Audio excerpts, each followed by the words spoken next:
How did 2 years of using skincare devices like LED, microcurrent and radio frequency change my skin? What do I keep coming back to? Which new devices have I added? And how would I rank the ones I currently use in terms of convenience and efficacy? Do I have a favorite, and which one would I ditch first? Welcome to my 2-year update. If you haven't seen it yet, here is the video I did a year ago for you to see what has changed both in my preferences and my skin.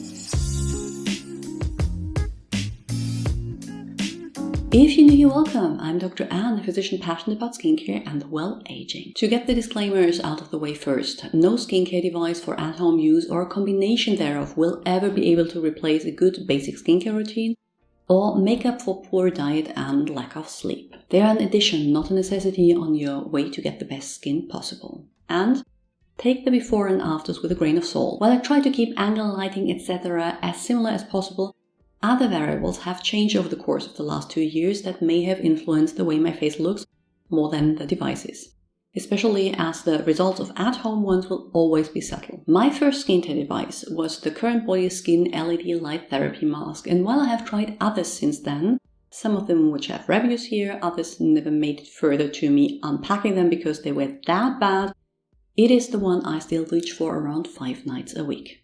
It has been going strong since March 2022, so good value for money.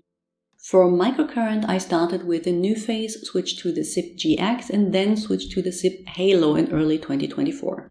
My decision for the ZIP over the new phase was purely an aesthetic one. I compared them here and didn't find the effect on my face to be too different. And the last one I keep coming back to is the Current Body Skin RF Radio Frequency Skin Tightening Device.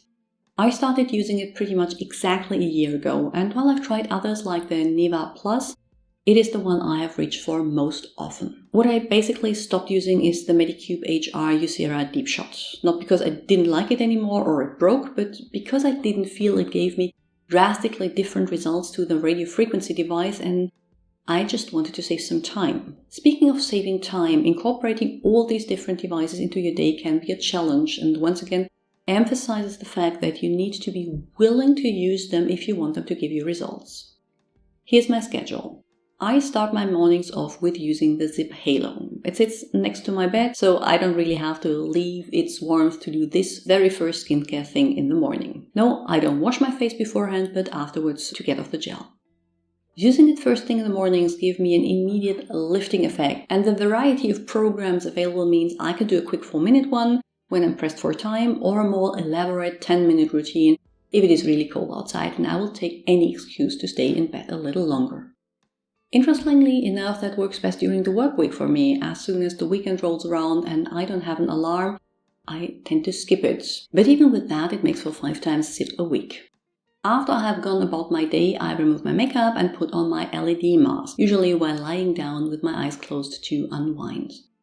I have even experimented with meditating during this period, but even though I know about the multiple benefits of meditation, I struggle to make it a regular thing in my routine. Not every evening, as I sometimes get home so late that I don't want to sacrifice even 10 minutes of potential sleep, but again, I will use it around 5 times a week. The radio frequency device takes the longest, as I treat basically my whole face, which adds up to 70 minutes. But as I am in the maintenance phase here, meaning using it every 3 to 4 weeks is recommended, I just pencil it in on a Sunday and use it as opportunity to catch up on my YouTube playlist. Sounds like a lot, but comes down to 15 to 20 minutes a day when you break it down. Why do I combine them in the first place and not just use one? Because despite the overlapping claims, all work differently and will potentially give different results. Here's a quick breakdown. Each device has a dedicated video explaining the mechanism of action on the channel already. LED masks claim to reduce inflammation and help with wound healing due to an increase in collagen and elastin production, triggered by activating the cells responsible for that. The ones that also use blue light are supposed to help with acne in addition to that. Microcurrent devices work by stimulating the muscles, meaning they prevent the muscle loss that occurs with age and leads to sagging due to lack of volume. They also claim to increase collagen production by increasing the amount of ATP, the cell's main energy source, but the data on that is quite vague. Radio frequency, on the other hand, heats up the tissue underneath the skin surface, thus creating a wound and breaking down collagen, which in return leads to a repair process triggered that results in more collagen to replace the one initially broken down and to tightening of the targeted layers due to the healing.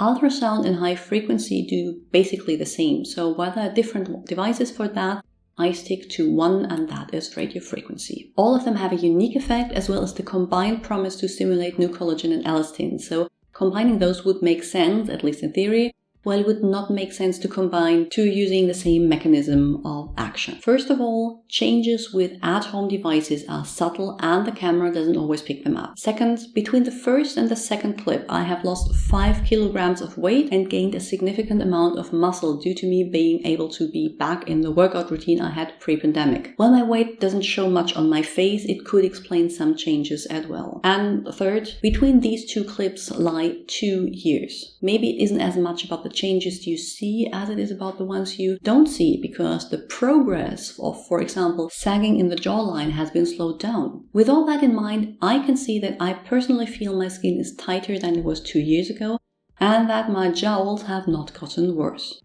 I also perceive my skin as more radiant and even-toned. Please ignore the bruise on the side of my forehead. I really should not engage in sparring before filming these clips. Do I still have wrinkles? Absolutely. I am 45 years old and never had any Botox or any other invasive treatment done. My age shows on my skin and I'm perfectly fine with that. The goal here isn't and never has been to reverse the aging process. But I am curious, what do you think?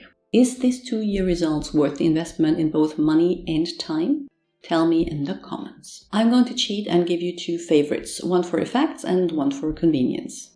I have seen the most drastic and lasting results with using the Current Body Skin RF radiofrequency skin tightening device.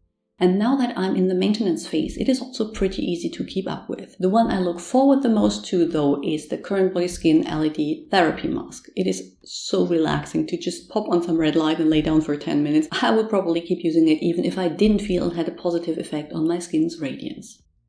The one I would ditch first is the microcurrent one. While I obviously can't say which effect comes from which device, I don't feel as if I had long-lasting benefits from using it, even though I do appreciate the immediate lift it gives me. If there's anything you would like to add, please do so in the comments below. I will link to more videos you might find interesting on the screen, and at links to my Instagram and blog in the description box. And if you want exclusive Q&As, behind-the-scenes content, or just get more involved, become a channel member. I would love to have you join the community. See you soon. Bye!